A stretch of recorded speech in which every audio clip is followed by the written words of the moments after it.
Hai guys, selamat bertemu lagi dengan Mimin di channel Nona Yuki. Channel ini berisi cerita-cerita silat romantis yang menyentuh hati dan mendebarkan. Mohon bantu subscribe, like, dan komen ya. Terima kasih. Perintah Kaisar Naga bab 3962-5963. Dev hanya bisa memberikan tatapan datar yang tak bisa berkata-kata kepada Raja Iblis Awan Merah. Bocah, kalian terlalu sombong. Hari ini akan kami tunjukkan betapa hebatnya 3 jagoan bayangan pembunuh dari Sekte Yukuan. Begitu kalimat itu selesai, 3 bayangan hitam itu bergerak secara bersamaan. Tanpa meninggalkan jejak bayangan sedikit pun, ketiganya seolah menghilang dari udara dan pada detik berikutnya sudah muncul di samping Dev. 6 bilah belati beracun melesat layaknya lidah ular berbisa, mengincar titik-titik vital. Yang lebih aneh lagi, serangan mereka dilakukan tanpa suara sama sekali. Bahkan suara desiran angin pun seolah-olah ditelan oleh teknik rahasia tertentu. Kultivator biasa kemungkinan besar akan tewas bahkan sebelum sempat menyadari apa yang terjadi. Namun, yang mereka hadapi adalah Dev dan Raja Iblis Awan Merah. Trik kecil, Raja Iblis Awan Merah tertawa terbahak-bahak. Dev, jangan terlalu cepat membunuh mereka. Mainkan sedikit, biarkan aku puas menontonnya. Dev mengangguk, lalu ia pun bergerak. Ia tidak menggunakan pedangnya, melainkan hanya menjentikkan jari telunjuk kanannya ke udara. Di ujung jarinya, muncul seberkas cahaya abu-abu kecil yang tampak biasa saja.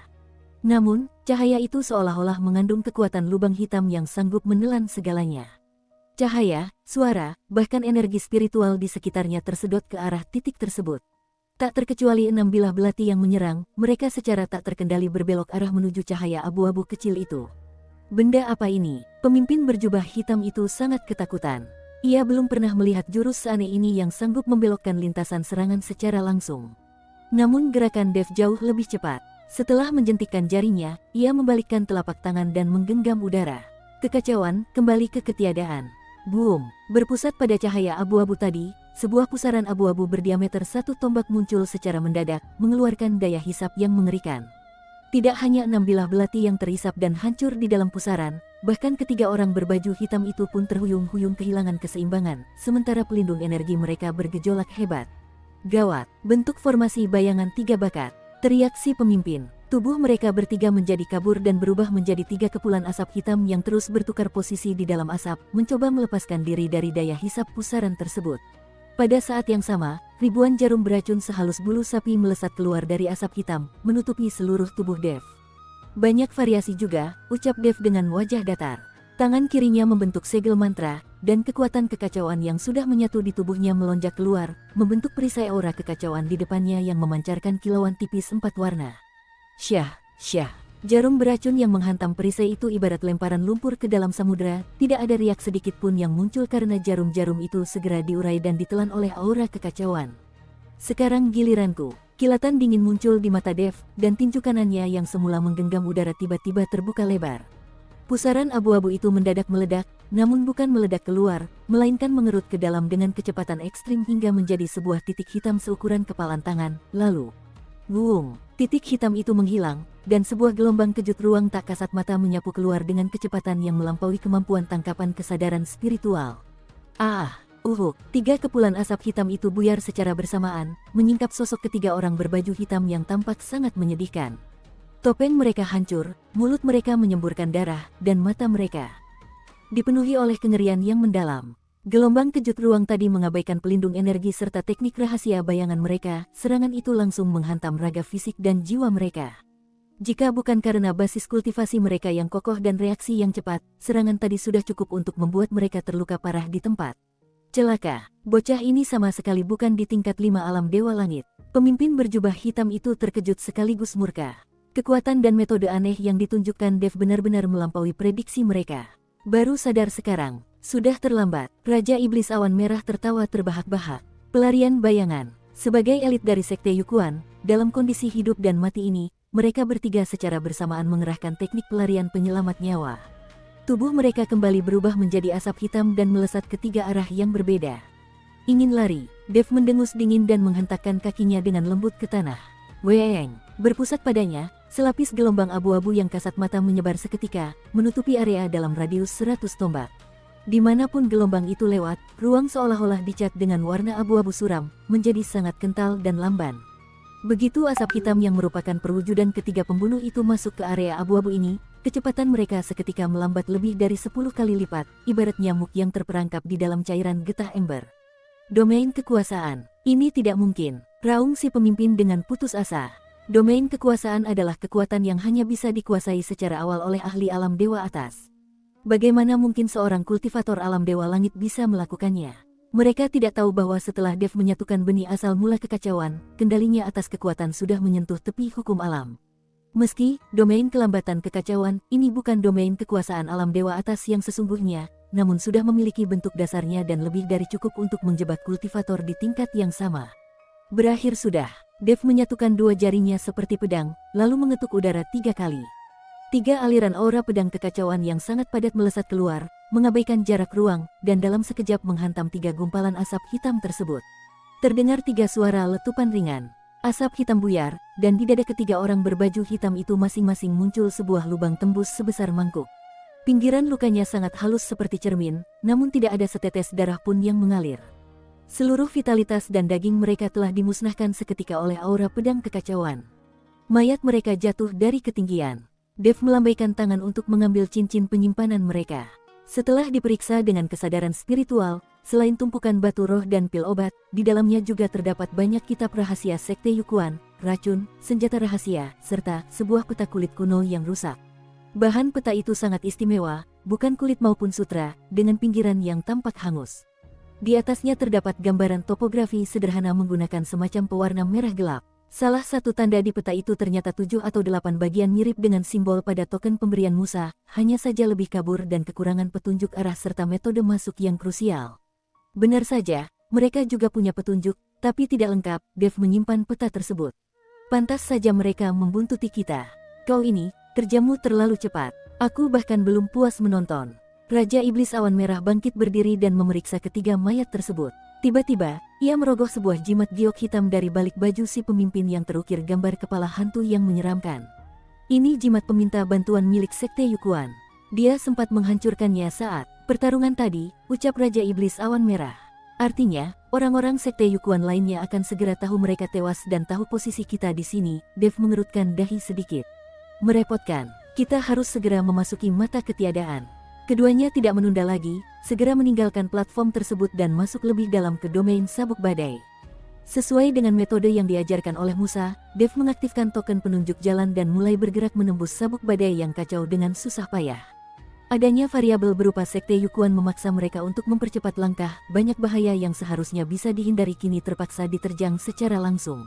Setelah setengah hari, keduanya sudah mengalami luka-luka ringan di tubuh mereka, namun akhirnya sampai di pinggiran area ruang yang terdistorsi. Saat Dev sedang mengamati lingkungan sekitar dan bersiap mencari batu penstabil ruang untuk menyusun formasi, Raja Iblis Awan Merah tiba-tiba berbisik, ada yang datang, banyak, dan kecepatannya sangat tinggi. Dev menyebarkan kesadaran spiritualnya, dan benar saja, ia merasakan belasan aura kuat sedang mendekat dengan cepat dari arah belakang.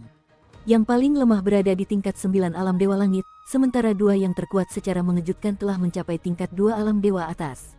Aura mereka berasal dari sumber yang sama dengan 3 orang sebelumnya, jelas ini adalah kekuatan utama dari Sekte Yukuan. Benar-benar seperti hantu yang terus membuntuti, kilatan dingin muncul di mata Dev. Tapi mereka datang di saat yang tepat. Kau ingin memanfaatkan tangan mereka. Raja Iblis Awan Merah seketika memahami rencana Dev. Hanya dengan kita berdua, risiko menyusun formasi untuk menyeberangi area terdistorsi ini terlalu besar, serta memakan waktu dan tenaga, ucap Dev tenang. Sekte Yukuan memiliki potongan peta, mereka pasti sudah mempelajari kediaman kuno kultivator aliran udara ini. Mungkin mereka punya metode yang lebih stabil. Mari kita bersembunyi dan lihat apa yang mereka lakukan.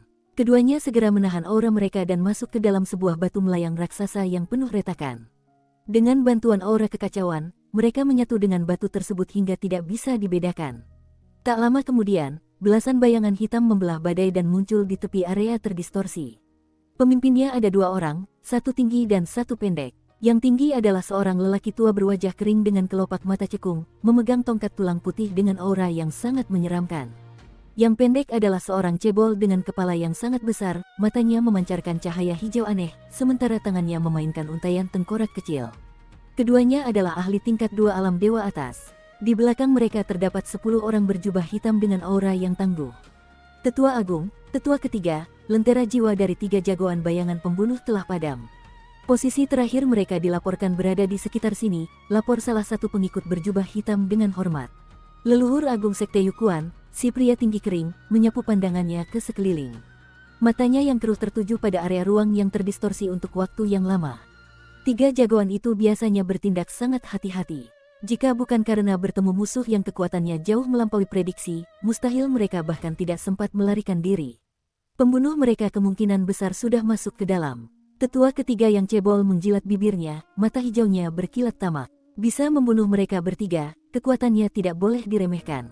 Apakah mungkin orang-orang dari Aula Dao Iblis? Sekarang di surga ke-12, pengaruh mereka ada di mana-mana, dan mereka sedang gencar merekrut orang. Bukan, kita tidak punya dendam dengan Aula Dao Iblis. Selain itu, Sekte Yukuan kita selalu bersembunyi, Aula Dao Iblis tidak akan menyerang kita tanpa alasan, jawab Tetua Agung.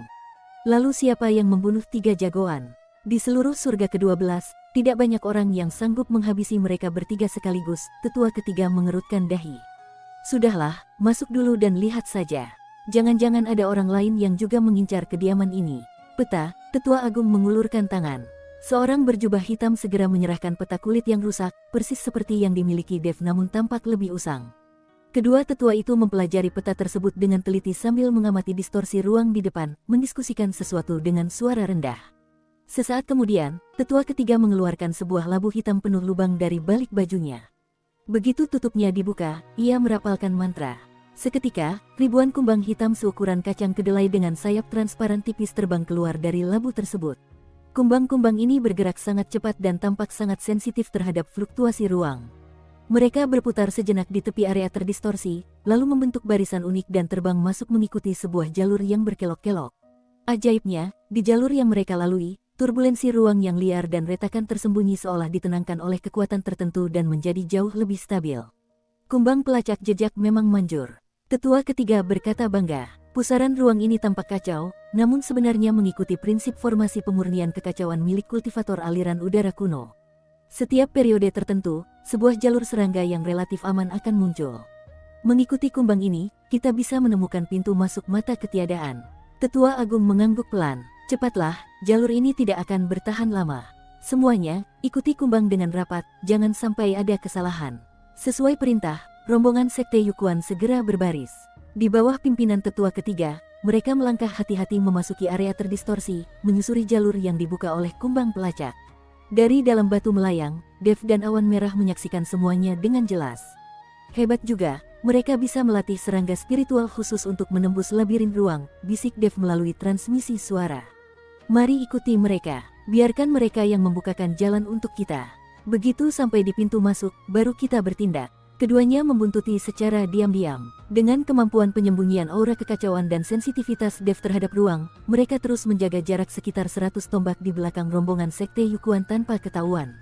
Jalur yang dibuka oleh kumbang pelacak memang ajaib. Meski sekeliling mereka masih sangat berbahaya, di dalam jalur itu kondisinya stabil. Jalur ini tidak lurus, melainkan terus berkelok dan berubah, terkadang mereka harus menunggu sejenak sampai fluktuasi ruang mereda sebelum bisa lanjut. Jelas sekali bahwa jalur tersebut tidak tetap, melainkan terus berpindah posisi. Setelah berjalan sekitar 1 jam, distorsi ruang di depan mencapai puncaknya. Cahaya benar-benar terpilin di sini, dan penciuman kesadaran spiritual pun hanya menangkap kekacauan. Namun di bawah pimpinan kumbang pelacak, rombongan itu menembus selaput ruang yang nyaris tak kasat mata, dan tiba-tiba pandangan mereka menjadi sangat luas. Sebuah ruang tenang yang sangat berbeda dengan sabuk badai di luar muncul di depan mata. Langit biru bersih, gunung hijau dengan air jernih, serta aroma bunga dan kicauan burung yang menyegarkan. Inilah bagian dalam, mata ketiadaan, yang disebutkan Musa Domain yang tampak seperti surga dunia. Ditemukan, benar-benar tanah suci. Tetua Ketiga berteriak kegirangan dengan suara gemetar. Mata Tetua Agung juga berkilat, namun ia tetap waspada. Jangan gegabah. Kediaman kultivator aliran udara kuno pasti memiliki ujian segel penghalang. Semuanya, tahan aura kalian. Selidiki dengan hati-hati. Rombongan Sekte Yukuan menahan kegembiraan mereka dan melangkah masuk ke surga itu dengan waspada. Mereka jelas menyadari bahwa energi spiritual di tempat ini terasa sangat kuno dan aneh, serta ada perasaan krisis yang tidak dapat dijelaskan, sehingga mereka tidak berani bertindak sembarangan. Dev, kita sudah sampai. Mari kita habisi mereka sekarang, biar kediaman ini jadi milik kita sepenuhnya. Bisik Raja Iblis Awan Merah yang sudah tidak sabar. Jangan terburu-buru, aku merasa ada yang tidak beres dengan tempat ini. Dev mengerutkan dahi. Ia merasa segalanya tidak sesederhana itu. Dunia yang tampak damai dan indah di depannya ini, sepertinya tidak nyata. Biarkan mereka yang menjadi penunjuk jalan. Surga ini mungkin tampak tenang, namun sebenarnya dipenuhi ancaman tersembunyi. Bersambung.